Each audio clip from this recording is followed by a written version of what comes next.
Summer's knees hit the cold marble floor of the Emberdawn Court with a sound that echoed through the throne room like a death knell. Her wrists burned where the iron manacles bit into her skin, suppressing whatever trace of magic the court believed she possessed. Around her, hundreds of high fae watched from the gilded galleries, their luminous faces arranged in expressions ranging from disgust to cruel amusement. She kept her eyes fixed on the floor, on the intricate pattern of gold and crimson that swirled through the stone like frozen fire. "Summer of the Western Villages," the court magistrate announced, his voice carrying the weight of centuries. "You stand accused of falsifying your bloodline registry, of claiming descent from the ancient houses when your magic betrays you as nothing more than a half-blood mongrel with delusions of grandeur." Summer's breath caught in her throat. She had claimed no such thing. She had simply existed, simply tried to survive in the lower districts of the Emberdawn realm, where even lesser fae were treated with more dignity than she had ever known. But someone had noticed her. Someone had seen her heal a child's fever with the touch of her hand, had witnessed the way flowers turned toward her as she passed, and had reported her to the court as a pretender. "The accused will receive the brand," announced Lady Isaveth, the High Chancellor who had pursued Summer's case with the enthusiasm of a hunter cornering wounded prey. "Let all who look upon her know what she truly is, lesser than the lowest fae, contaminated by mortal blood, unworthy of standing beneath our sun." The branding iron materialized in the magistrate's hand, glowing with a sickly green light that made Summer's stomach turn. It bore the symbol of the lesser fae, a broken circle with 3 downward slashes, a mark that would identify her as untouchable, as someone even the servants could look down upon. She would be exiled to the mortal realm by sunset, stripped of whatever minor magic she possessed, left to die among humans who feared and hunted fae-touched beings. "Please," Summer whispered, hating the tremor in her voice. "I never claimed to be anything I'm not. I just wanted to live quietly. I have a little sister in the mortal realm who needs me. Please don't take away my magic. Without it, I can't protect her from—" "Silence," Lady Isaveth cut her off with a wave of her jeweled hand. "Your mortal connections only prove our case. You are not fae. You are not one of us. You are a mistake that will be corrected." The magistrate approached, the branding iron held before him like a weapon. Summer's heart hammered against her ribs as he knelt before her, positioning the glowing symbol over her left shoulder where her simple servant's dress left the skin bare. She squeezed her eyes shut, bracing for the pain. The iron pressed against her flesh. Summer screamed. The agony was unlike anything she had ever imagined. Not just the searing burn of metal against skin, but something deeper. Something that felt like her very essence was being torn apart and rewritten. Magic surged through her body in waves of fire and ice, and she heard gasps from the assembled court. But the pain was too overwhelming for her to open her eyes and see what had caused such a reaction.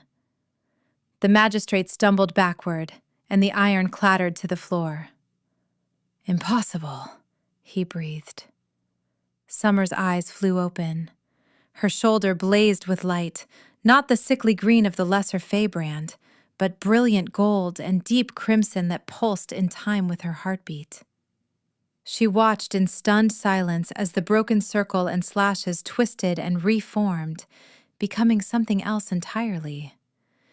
Elegant symbols she had seen only in ancient tapestries spiraled across her skin, each one glowing with power that made the air around her shimmer. They were royal sigils, the mark of the Sunborn bloodline, the founding family of the Emberdawn Court, and above them, manifesting in threads of pure light, A crown took shape on her shoulder, delicate and fierce, wrought from flames that didn't burn. "No!" Lady Isaveth shrieked, her composure shattering like glass. "This is some trick! Some glamour she's woven to escape judgment!" But Summer wasn't weaving anything. She didn't know how to glamour. She barely knew how to heal a fever or make flowers bloom. The magic coursing through her now was ancient and vast, waking like a dragon that had slumbered for centuries beneath her skin. Memories that weren't hers flooded her mind.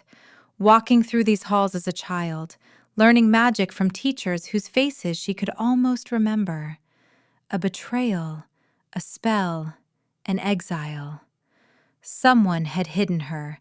Someone had buried her power so deep that even she hadn't known what she was. "Remove her chains." The voice cut through the chaos like a blade through silk. Every head in the throne room turned toward the speaker, and Summer's breath caught for an entirely different reason. He stood at the entrance to the court, backlit by the eternal sunset that bathed the Emberdawn realm in shades of gold and rose. Alexis Calore, High Lord of the Crimson Territories and Supreme Commander of the Emberdawn armies. Summer had seen him only once before, from a distance, when he had ridden through the lower districts after returning from the border wars. Even then, she had felt something stir in her chest, a pull she couldn't explain, a recognition that made no sense. Now he strode toward her, and Summer felt that pull intensify with every step.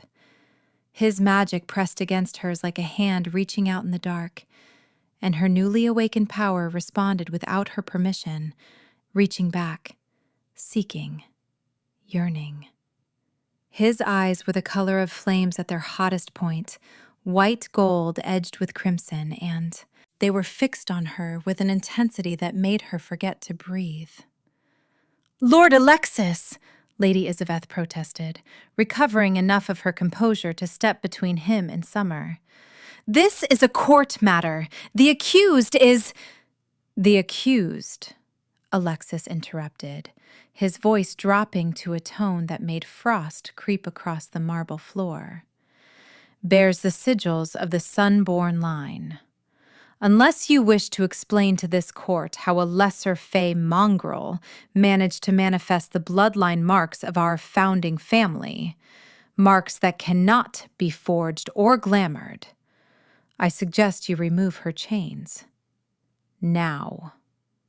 The magistrate scrambled to comply, producing a key from his robes with shaking hands. The iron manacles fell away from Summer's wrists, and the moment they did, her magic exploded outward in a wave of golden light that made everyone in the throne room step back. Everyone except Alexis. He moved closer, and Summer could smell him now. Cedar and smoke and something wilder. Something that made her magic sing. "I don't understand," Summer managed, struggling to her feet. Her legs shook beneath her, whether from the trauma of the branding or the overwhelming presence of the High Lord before her, she couldn't say. "I'm nobody. My mother was a seamstress in the mortal realm. I don't know anything about royal bloodlines or—" "Your mother was protecting you," Alexis said, and his voice softened in a way that made Summer's chest ache. "Someone cast a binding spell on you when you were very young, a spell so powerful and complex that it would have taken a dozen high court mages working in concert to accomplish.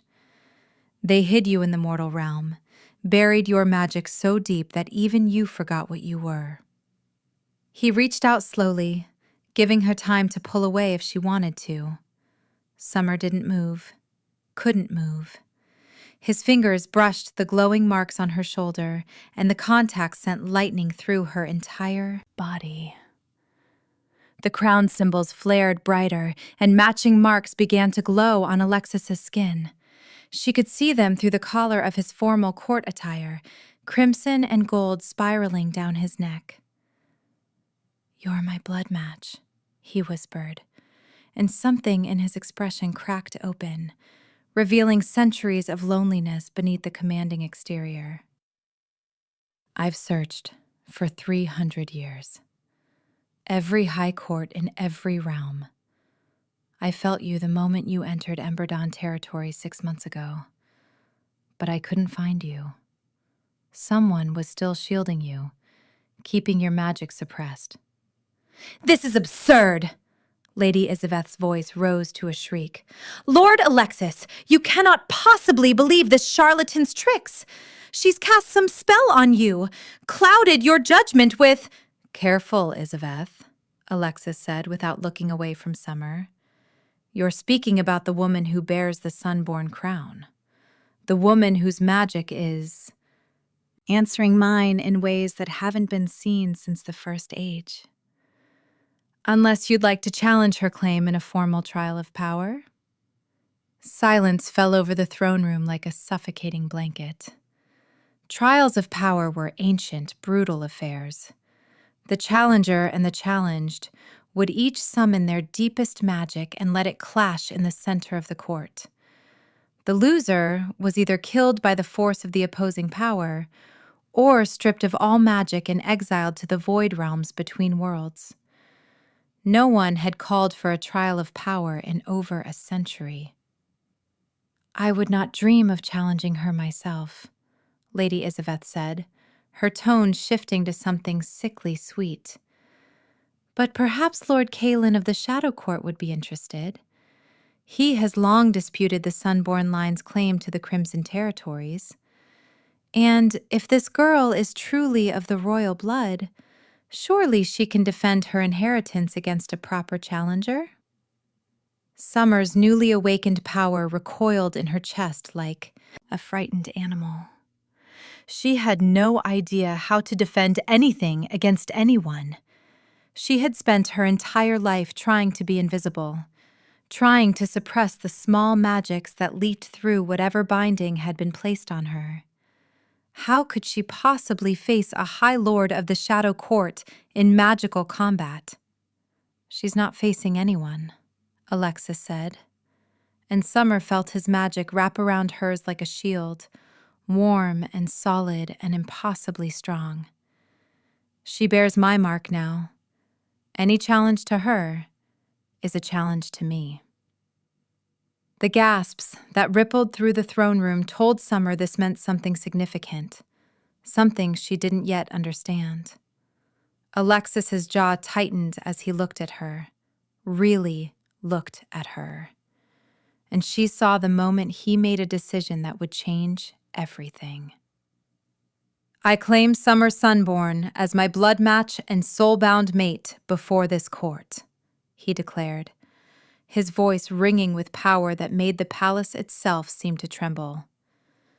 She is under my protection, bound to my magic, marked by my will. Her enemies are my enemies. Her battles are my battles. The crown symbols on Summer's shoulder burned brighter, and she felt something snap into place deep inside her chest, a connection that went beyond magic, beyond reason.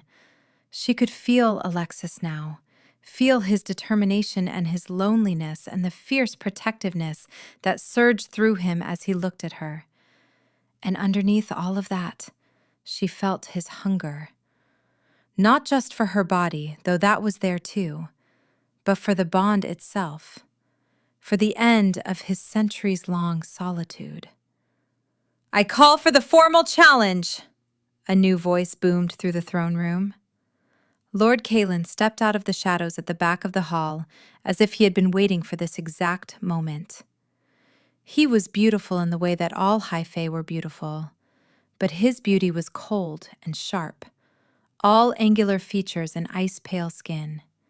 His eyes were pure black, without whites or pupils, and they fixed on Summer with undisguised hunger. A bloodmatch claim can be contested if the claimant cannot prove their bond through trial, Caelan continued, moving closer with predatory grace. And I have long desired the crimson territories that come with a Sunborn mate.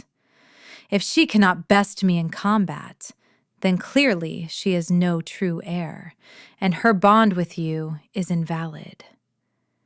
"You have no right," Alexis started, but Summer surprised herself by stepping forward, out from behind the shelter of his body.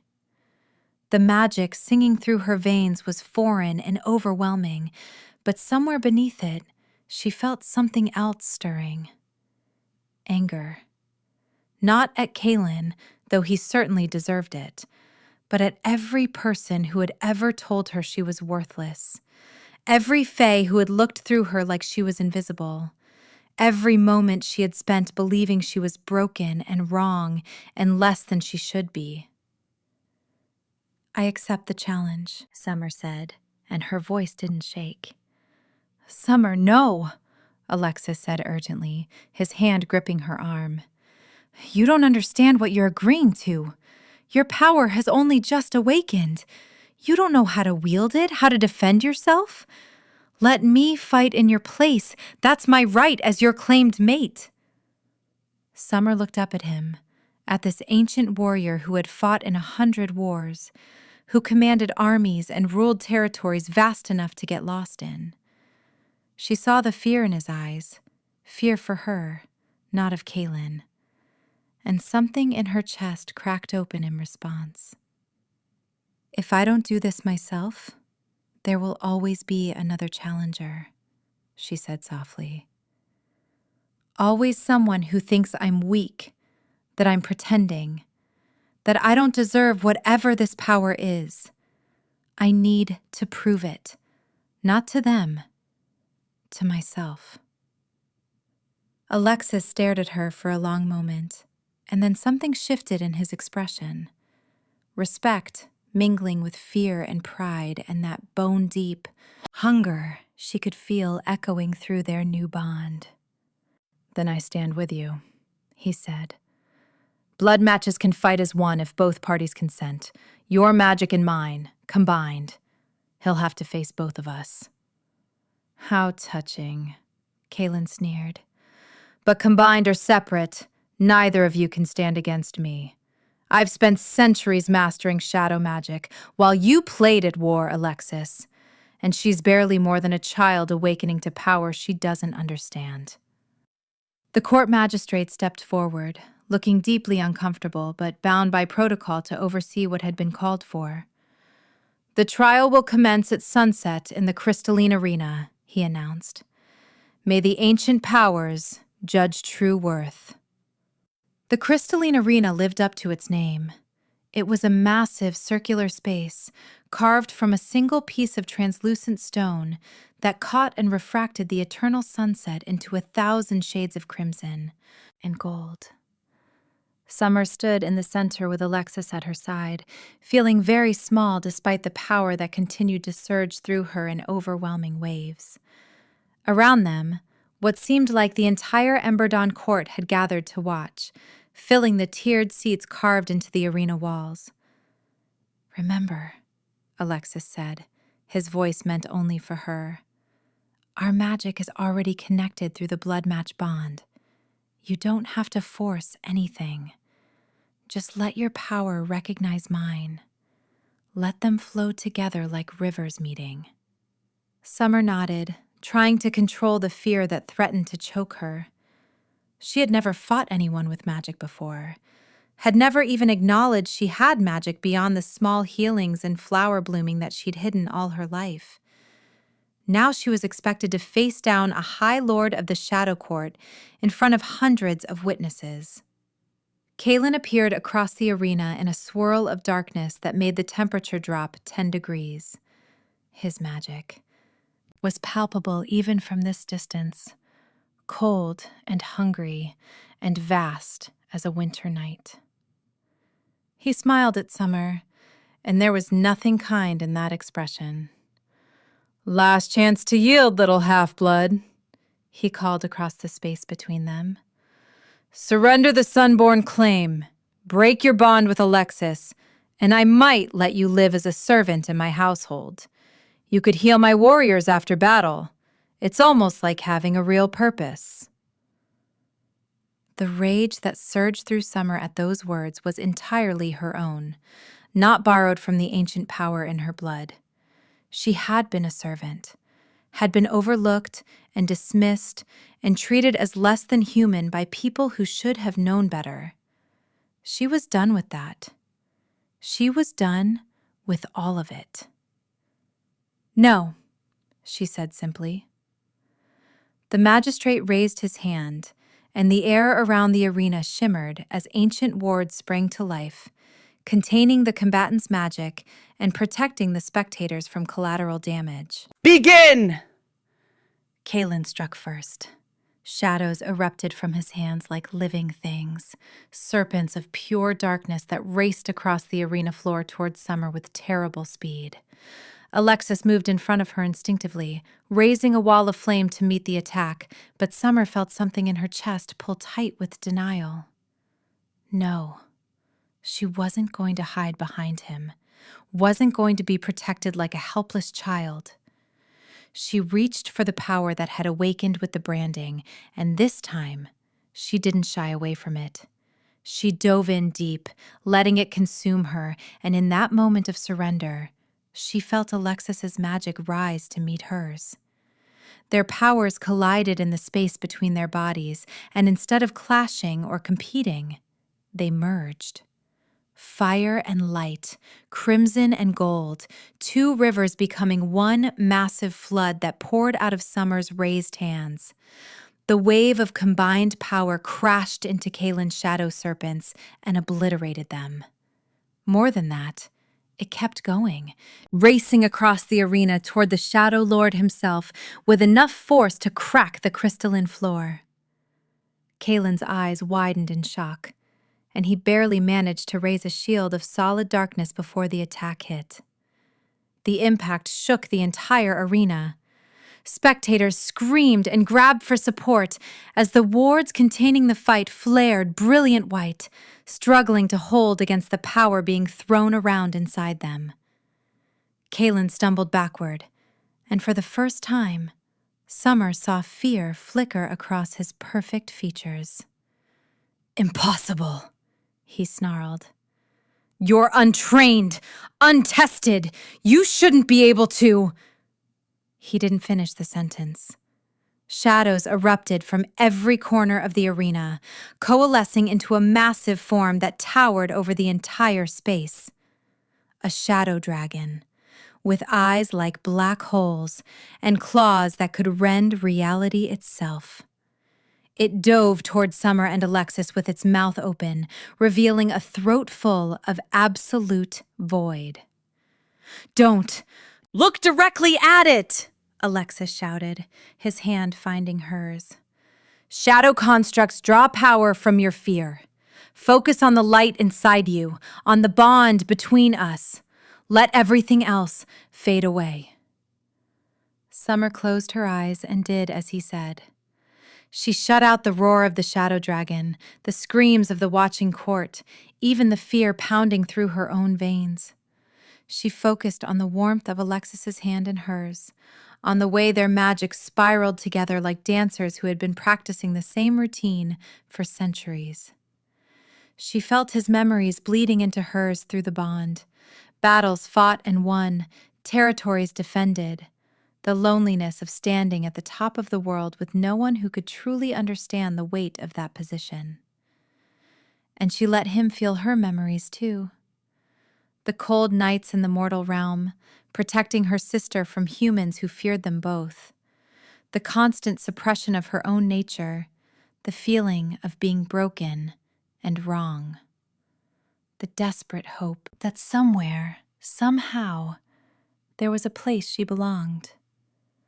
Their combined magic surged in response to that connection, and Summer opened her eyes to see the shadow dragon dissolving like smoke in sunlight. Where their merged power touched Caelan's construct, it simply ceased to exist, unraveled at the most fundamental level. "No!" Caelan screamed, and Summer felt him pull deeper into his magic reserves, drawing on power that felt wrong somehow, tainted. I will not lose to some peasant girl playing at being royal.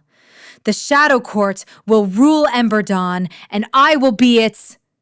Enough! Alexis roared, and his voice carried the weight of centuries of authority. You've lost, Caelan. Stand down before you kill yourself pulling on cursed magic. But Caelan wasn't listening. Summer could feel him now through the magic saturating the arena, could sense the way he was unraveling his own essence to fuel one last massive attack. Whatever he was planning, it would either destroy them or destroy him in the attempt. She didn't give him the chance to finish. The power that rose in Summer wasn't hers alone. It was theirs. Hers and Alexis's combined into something greater than the sum of its parts. It was the magic of the First Age, when Sunborn and Fireborn had ruled together, when mates had fought as one, being split into two bodies.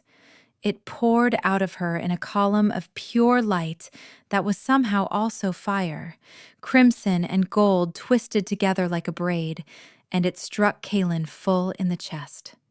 The Shadow Lord screamed, a sound that would haunt Summer's dreams for years to come. His shadow magic shattered like glass, the cursed power he'd been pulling on recoiling back into him with devastating force. He fell to his knees, his ice-pale skin going translucent, and Summer realized with horror that he was dying. The cursed magic was consuming him from the inside out, devouring his essence like acid. "Stop it!"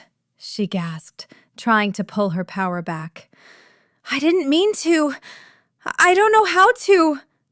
"You can't save him," Alexis said, but his voice was gentle. "He made his choice when he touched cursed magic.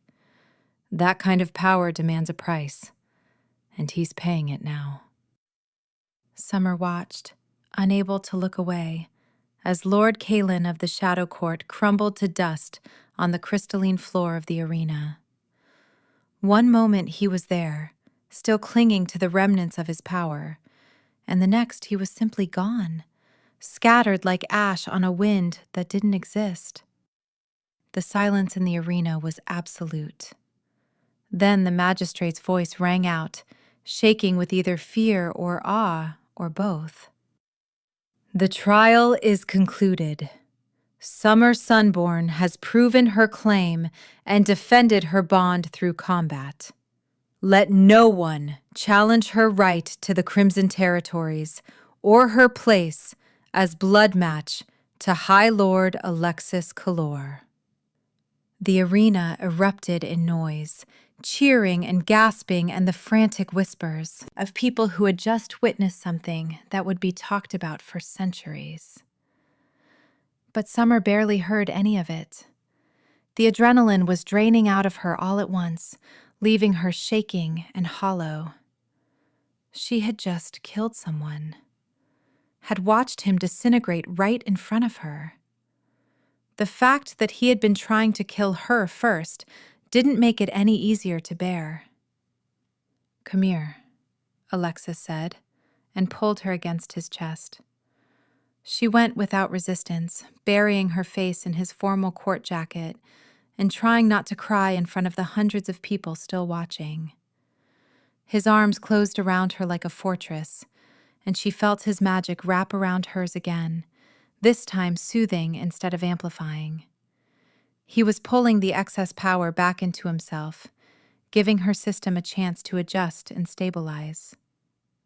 Through their bond, she felt his pride in her courage and his grief for the necessity of what had happened. "You did what you had to do," he murmured into her hair. "You were magnificent." "I don't feel magnificent," Summer whispered back. "I feel like I'm going to fall apart." "Then let me hold you together until you're ready to stand on your own." The coronation ceremony took place 3 days later in the same throne room where Summer had been branded and nearly exiled. But everything looked different now.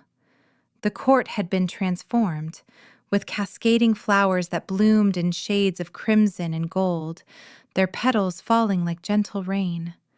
Thousands of tiny lights floated through the air, conjured by court mages to represent the stars that Summer's bloodline could supposedly command.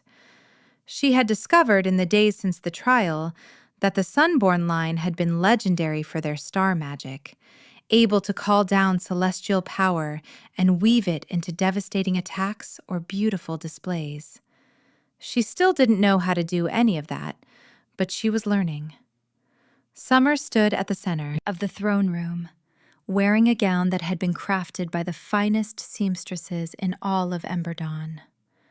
It was white as fresh snow, but shot through with threads of crimson and gold that caught the light and seemed to glow from within. The neckline left her left shoulder bare, allowing everyone who looked at her to see the royal sigils that still pulsed with gentle power. The crown mark had become permanent, etched into her skin in lines of gold that would never fade. Alexis stood beside her wearing formal court attire in matching colors, crimson and gold, fire and sunlight. They had spent the past 3 days learning each other, their bond growing stronger with every conversation and shared silence. Summer had learned that he was actually 417 years old, that he had never taken a mate because he'd been waiting for his true blood match, and that he had a weakness for honey cakes that he tried very hard to hide from his soldiers. He had learned that Summer was terrified of thunderstorms, that she played a small wooden flute she'd carved herself, and that her sister in the mortal realm was named Iris and was only 9 years old.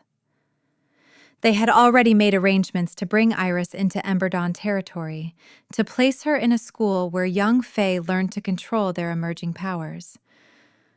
Summer's heart ached a little less, knowing her sister would be safe and cared for. "Summer of the Sunborn line," the magistrate intoned, his voice carrying through the throne room. "Do you accept the responsibilities of your bloodline? Do you swear to protect the Crimson Territories and serve the greater good of the Emberdawn Court?" "I do," Summer said, and her voice didn't shake this time. "And do you accept the bond of bloodmatch with Alexis Calore, High Lord of these territories?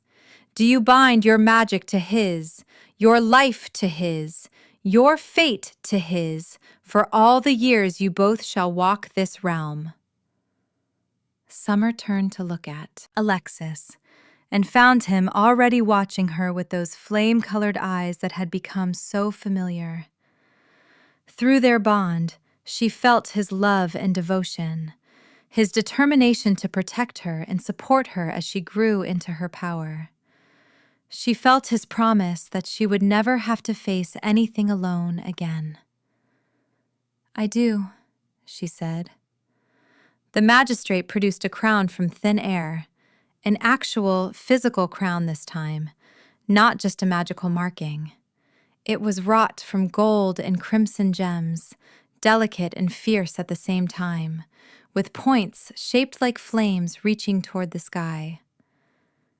"Then by the power of the ancient laws and the will of this court, I name you Summer Sunborn Calore, High Lady of the Crimson Territories and Queen of the Emberdawn Court."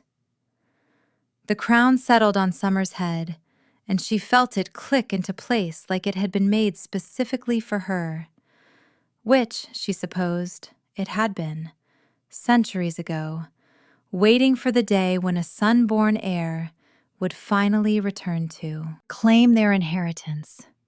Magic surged through the throne room as every Fae present acknowledged her new status, their power bowing to hers in a wave that nearly knocked her off her feet. Alexis's hand found hers and squeezed, anchoring her against the overwhelming sensation. The magistrate wasn't finished.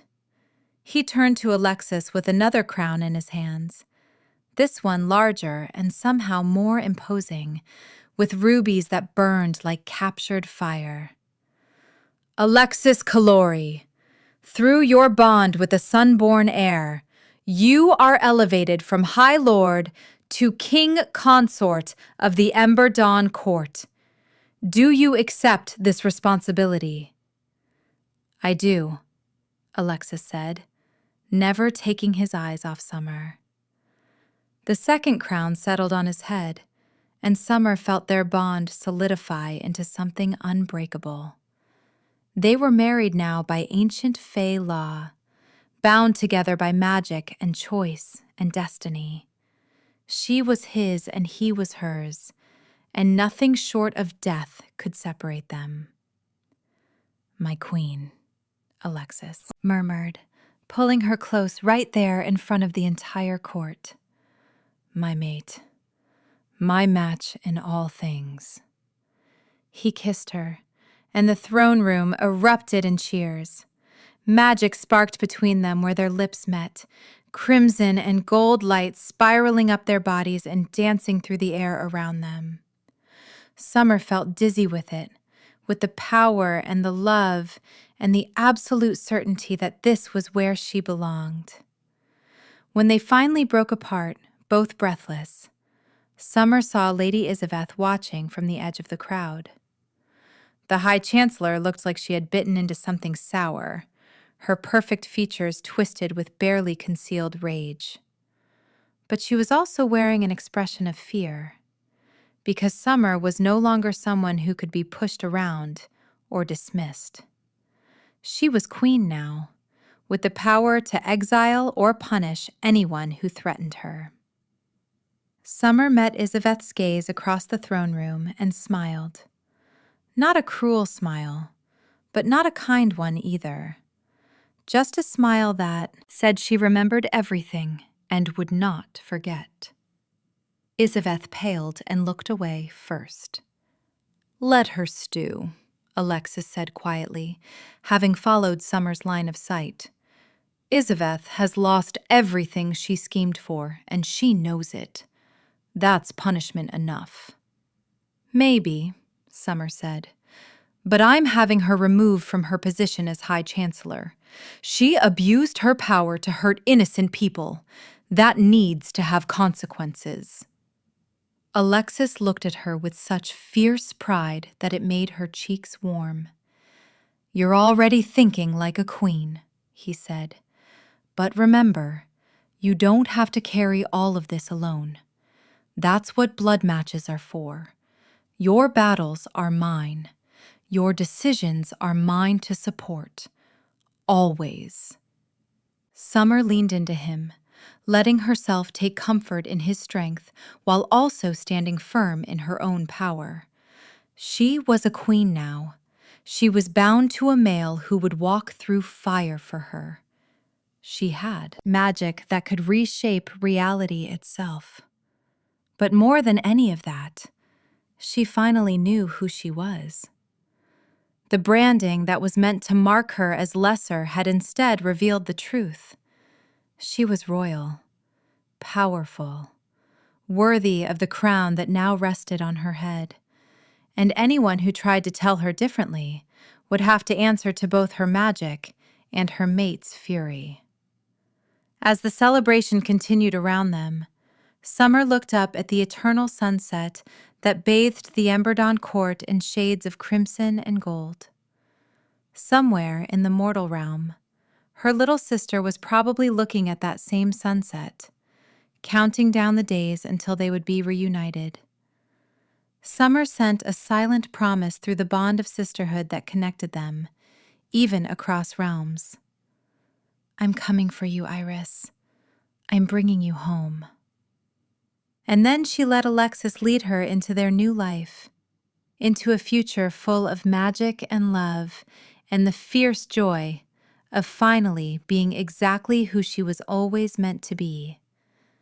The girl who had knelt on cold marble as a condemned prisoner now walked as a queen, crowned by ancient power and claimed by a mate who would defend her right to rule until the stars themselves burned out. And that, Summer thought, as Alexis's hand tightened around hers, was the most powerful magic of all. What do you think about the story? Let me know your comments. I would appreciate each of your thoughts. Also, comment which state you're watching from so I can give you a shout out on the next videos. Don't forget to subscribe so you can stay updated on our next uploads. Thanks for watching!